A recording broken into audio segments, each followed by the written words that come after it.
अस्सलाम वालेकुम दोस्तों, मैं हूं मोहम्मद बिलाल और आप देख रहे हैं इन्फो गॉसिप। हम हर रोज डिफरेंट टाइप के प्रोडक्ट इस्तेमाल करते हैं जिनमें खाने पीने की चीजें सबसे खास हैं। लेकिन क्या आपने कभी सोचा है जो चीजें हम खाते पीते हैं आखिर उन चीजों को कैसे तैयार किया जाता है? अगर इस बारे में आपको मालूमात नहीं है तो हम आपको बताते हैं कि इन चीजों को बनाते वक्त किन चीजों का इस्तेमाल किया जाता है। और ऐसा भी हो सकता है जब आप इनके बारे में जान लें तो आप इन्हें इस्तेमाल करना ही छोड़ दें। इन सब चीजों के बारे में जानने के लिए इस वीडियो को एंड तक देखिएगा। वीडियो अच्छा लगे तो उसे लाइक एंड शेयर कर दें। Crab stick. सी फूड को इस्तेमाल करने वाले लोग क्रैब स्टिक को खाना पसंद करते हैं, लेकिन उन्हें मालूम भी नहीं होता कि वो जो क्रैब स्टिक खा रहे हैं उसमें क्रैब का गोश्त कितना है। इस प्रोडक्ट के अंदर रियल में क्रैब होता ही नहीं, ये सिर्फ मीट होता है। सबसे पहले इसे जापान में इन्वेंट किया गया था और वहां इसे बड़े शौक से खाया जाता है, लेकिन दूसरी कंट्रीज में ये प्रोडक्ट ज्यादा नहीं चली, इसलिए इसमें नमक, सीजनिंग और दूसरी मुख्तलिफ किस्म की चीजें मिलाकर इसके टेस्ट को बेहतर बनाया गया, जिसके बाद इसे रेड कलर भी दिया गया ताकि देखने में ये क्रैब मीट की तरह ही दिखाई दे। और अब इसे डिफरेंट कंट्रीज में क्रैब स्टिक के तौर पर खाया जाता है।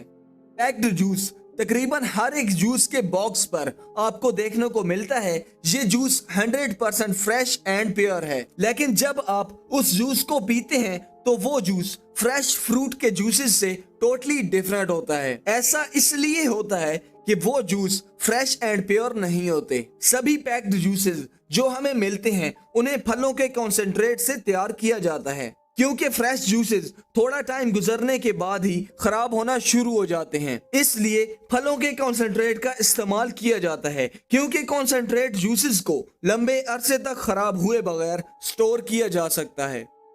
गमी बियर। ये एक जेली नुमा कैंडी है। इस कैंडी को आपने जिंदगी में कम से कम एक बार तो जरूर खाया होगा। ये कैंडी देखने में इतनी खूबसूरत और चमकदार होती है कि जो भी इसे देखेगा वो इसे जरूर खाना चाहेगा। लेकिन इस कैंडी को बनाने के लिए जिन चीजों का इस्तेमाल किया जाता है हो सकता है उसके बारे में जानने के बाद आप इसे कभी नहीं खाना चाहेंगे।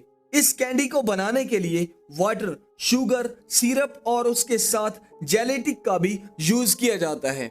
जेलेटिक जिसे तैयार करने के लिए सुअर या फिर गाय के चमड़े का इस्तेमाल किया जाता है। सुअर या फिर गाय के चमड़े को उबालकर उसे सुखाने के बाद एक पाउडर तैयार किया जाता है जिसे जेलेटिक कहते हैं। क्योंकि जेलेटिक जानवरों की खाल से बनती है इसलिए ये बहुत सस्ती होती है। इसी वजह से इस प्रोडक्ट को तकरीबन सभी गम्स या फिर जेलीज बनाने के लिए इस्तेमाल किया जाता है। प्रिंगल्स। हर किसी की यही सोच है कि प्रिंगल्स आलू से तैयार किए गए चिप्स हैं, लेकिन ऐसा बिल्कुल भी नहीं, क्योंकि इन चिप्स में सिर्फ 40% आलू और बाकी 60% आटा और पानी होता है। तीनों चीजों को एक मशीन में मिक्स करने के बाद चिप्स तैयार किए जाते हैं और फिर इन चिप्स को पैक करने के बाद मार्केट में बेचा जाता है।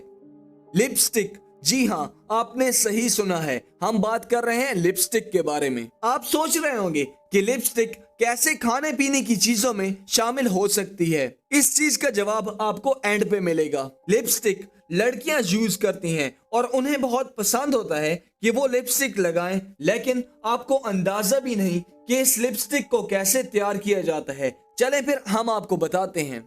लिपस्टिक और भेड़ बकरियां एक दूसरे से कनेक्टेड हैं, क्योंकि लिपस्टिक की तैयारी में एक ऐसा इंग्रेडिएंट यूज होता है जिसे भेड़ बकरियों की चर्बी से तैयार किया जाता है। इन जानवरों की चर्बी के बगैर लिपस्टिक को तैयार करना बहुत मुश्किल है, लेकिन लिपस्टिक खाने के तौर पर भी इस्तेमाल होती है, क्योंकि रिसर्चर्स का कहना है एक औरत जो लिपस्टिक लगाती है वो अपनी जिंदगी में तकरीबन 4 किलोग्राम तक लिपस्टिक खा जाती है। और मर्द भी ज्यादा पीछे नहीं है, खासकर वो जो कि इमरान हाशमी जैसे होते हैं, वो अपनी जिंदगी में 1.5 किलोग्राम तक लिपस्टिक को खा जाते हैं। उम्मीद है अब आपको समझ आ गई होगी कि लिपस्टिक को कैसे तैयार किया जाता है और ये कैसे खाने पीने की चीजों में शामिल है। इनमें से किस चीज के बारे में जानने के बाद आपको सबसे ज्यादा हैरानगी हुई है, कमेंट्स में जरूर बताइएगा। वीडियो अच्छा लगा है तो उसे लाइक एंड शेयर कर दें। चैनल को सब्सक्राइब नहीं किया तो जल्दी से सब्सक्राइब करें। फिर मिलते हैं आपसे अगली वीडियो में एक डिफरेंट टॉपिक के साथ। अभी के लिए thanks a lot and Allah Hafiz.